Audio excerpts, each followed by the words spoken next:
La question de l'origine de l'épidémie zombie dans l'univers The Walking Dead est une question cruciale.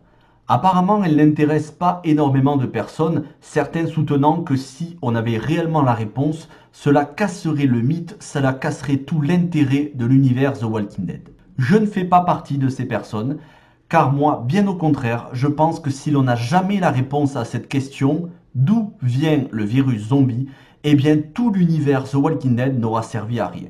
Je reviendrai sur ce point précis un peu plus tard dans la vidéo, mais à travers cette vidéo, je vais tenter de vous expliquer comment la série nous a d'ores et déjà donné beaucoup d'indices, voire même des réponses assez claires sur les origines de l'épidémie zombie. Cette vidéo s'appuie sur des séquences des 3 séries The Walking Dead, Fear the Walking Dead et The Walking Dead World Beyond, ainsi que sur le film La Nuit des Morts Vivants de George A. Romero, source principale d'inspiration de Robert Kirkman pour son comics The Walking Dead, dont est tirée la série. J'espère qu'elle vous plaira. N'hésitez pas à me dire dans les commentaires votre point de vue respectueusement, surtout si vous avez un point de vue différent du mien. Ça n'engage que moi, c'est une théorie, ça n'est pas une vérité absolue, mais moi personnellement, je suis convaincu de ce que je vous dis dans cette vidéo, je suis convaincu qu'il s'agit de la vérité à propos de l'épidémie zombie. Nous nous demandons pourquoi consulte-t-on les experts spatiaux pour un problème purement terrestre. La réponse à cette question se trouverait à bord de l'engin spatial chargé d'explorer les abords de la planète Vénus. Vous vous souvenez de ce satellite qui est reparti vers nous, mais n'est pas arrivé. Il s'agit du satellite qui contournait la planète Vénus et qui explosa en plein vol, détruit par la NASA, lorsque les techniciens s'aperçurent que l'appareil avait été soumis à des radiations inconnues des experts. Ces radiations peuvent-elles être la cause de tous ces événements encore inexplicables de cette vague de meurtres? Le journaliste Don Quinn, actuellement à Washington, a posé... Moi, je dis qu'il faut partir d'ici avant qu'il ne soit trop tard. Mais comment faire pour arriver à la pompe? Regardez. Vous sortez d'une réunion où il a été question du voyage de ce satellite vers Vénus. Oui, c'était l'objet de notre réunion. Pensez-vous qu'il y ait un rapport entre ceci et les événements actuels? Oui, il y a un rapport certain. En termes plus clairs, croyez-vous que les radiations dont le satellite était chargé soient assez puissantes pour provoquer la mutation? Effectivement, il y avait beaucoup de radiations. Un instant, voyez-vous, je ne suis pas certain que cela soit tout à fait exact. Non, ce que vous a dit mon collègue est sûr. Tiens. En fait, les autorités militaires ne sont pas de votre avis à propos de ces radiations, ni sur les causes des mutations. Je ne peux pas parler au nom des autorités militaires, mais... Et à quel titre alors? À titre personnel, je peux dire que je ne serai d'accord avec ces messieurs que lorsque j'aurai des preuves irréfutables. À l'heure actuelle, nous pensons agir pour le mieux. Les autorités militaires en sont persuadées. Mais vous, professeur, vous restez convaincu qu'il existe un rapport? Oui, le rapport est sinon prouvé, du moins certain. D'ailleurs, le docteur Keller... Non, je vous en prie. Nous étions d'accord pour dire qu'il n'y avait aucune preuve. Quand le satellite a explosé, il était alors chargé de ces radiations? Suffisamment pour que ces radiations provoquent une mutation, dans certaines conditions, bien entendu. Donc, il y a un rapport. Mais pouvez-vous nous donner une réponse aux questions posées? Plus tard, dans l'après-midi, nous serons en mesure de le faire. Oui, nous faisons tout notre possible pour résoudre ce problème. Bien, merci, monsieur.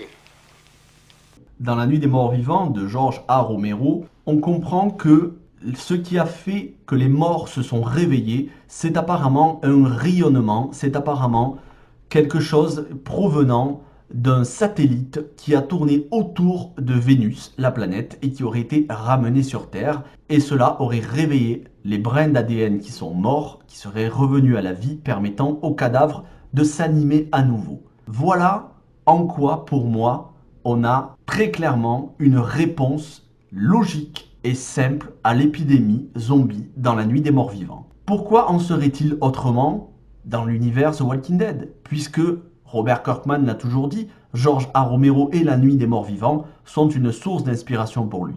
On le sait, dans l'univers The Walking Dead, l'épidémie est arrivée, le virus est arrivé d'un coup, en un claquement de doigts, en une nuit, en un jour. Il suffit de voir dans Fear the Walking Dead, Nick se réveiller aux côtés de ce qu'il pensait être sa copine, qui est d'ores et déjà devenue un zombie.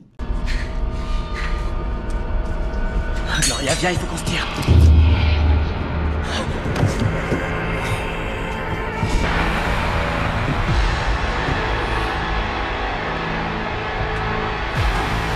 Non. En gros, j'achète ma poudre en bas de la rue. Et je vais me shooter à l'église. C'est un squad de junkies et... L'église? Ouais, Gloria était... Ouais, elle était avec moi, quand je suis allé voir mon dealer. Ouais, et... Elle était avec moi quand j'ai sombré à l'église. Elle était là, je m'en souviens, à côté de moi.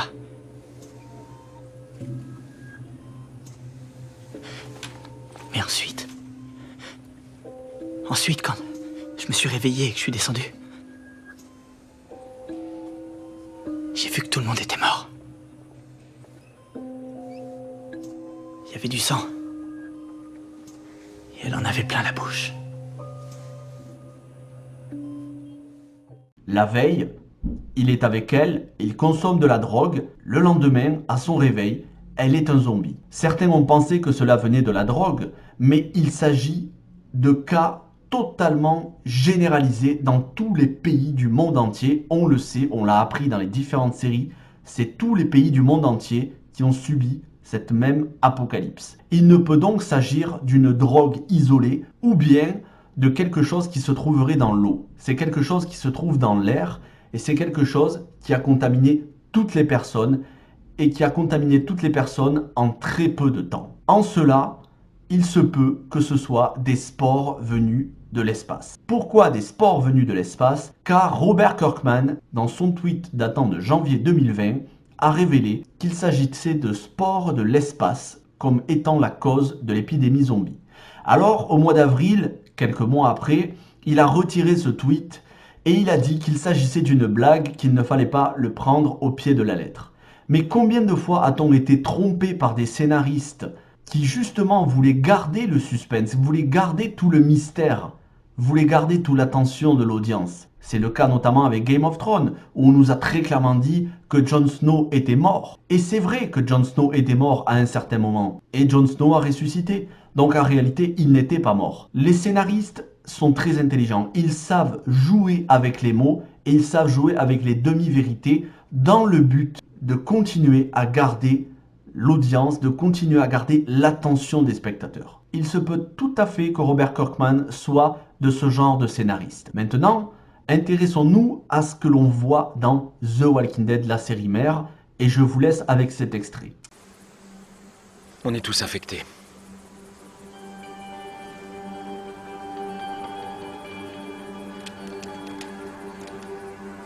Quoi?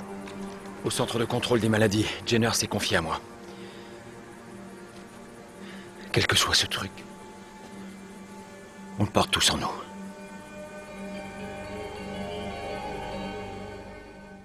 Dans cet extrait, le docteur Jenner du CDC dans la saison 1 apprenait à Rick que, au final, tout le monde était infecté.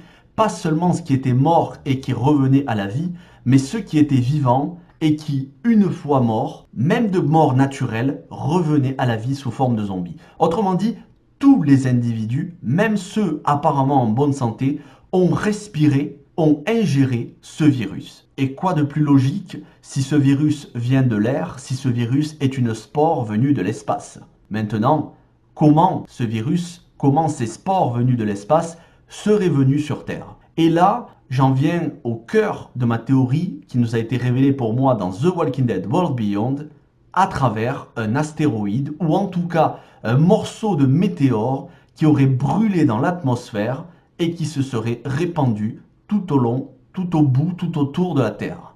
Je vous laisse avec cet extrait, je vous laisse le regarder, peut-être même le regarder 2 ou 3 fois d'affilée, et ensuite on en reparle. Et quand le météore et l'air qui entoure la Terre entrent en contact, la surface du rocher chauffe énormément. Un peu comme quand tu frottes tes mains l'une contre l'autre et que ça les réchauffe. Comme ça? Voilà. Et parfois, le météore file tout droit vers le sol. Et ensuite, il se passe quoi? Bah, c'est ce qui a fait que tous les dinosaures ont disparu. Il y a eu une énorme boule de feu qui s'est... Il n'a que 5 ans. S'il a envie d'apprendre, Amelia, il en a le droit. Il n'est jamais trop tôt pour la science, hein, mon garçon? À travers cet extrait, le père de Elton, qui est un scientifique, lui explique qu'un météore, quand il rentre dans l'espace, il brûle et il peut libérer des choses, il peut libérer de la chaleur. Et il n'est pas impossible qu'en libérant cette chaleur dans l'atmosphère, en se consumant, il libère des spores tout autour du globe. Après tout, un météore un astéroïde a mis fin à l'ère des dinosaures, un autre météore pourrait mettre fin à l'ère de l'humanité. Seulement, ça ne se fera pas avec un astéroïde qui s'écrase sur la Terre, mais avec un virus, des spores libérés par un astéroïde.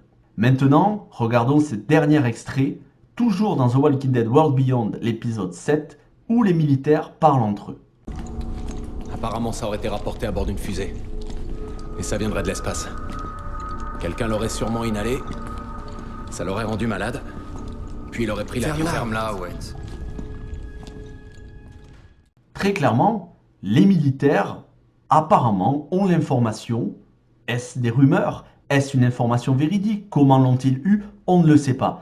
Mais ils ont l'information que quelqu'un a voyagé dans l'espace à travers une fusée, peu importe, que ce soit la Station Spatiale Internationale, que ce soit un astronaute en reconnaissance, que ce soit une mission vers Mars, il est revenu en étant malade parce qu'il a été infecté dans l'espace. Et c'est tout à fait logique, si un météore est passé près de la Terre, à ce moment-là, la personne a été infectée, le météore, lui, est venu brûler dans l'atmosphère, infectant la planète entière, et la personne qui avait été infectée en premier, elle, est revenue sur Terre et a commencé directement à infecter les personnes en les mordant ou tout simplement en leur vomissant dessus, peu importe. Le virus s'est donc transmis de deux façons, directement par une personne qui avait été infectée, le patient 0, et indirectement dans l'atmosphère.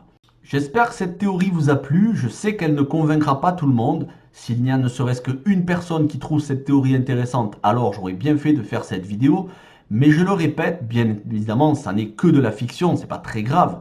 Mais je le répète encore une fois, pourquoi je suis convaincu que c'est important dans l'univers The Walking Dead?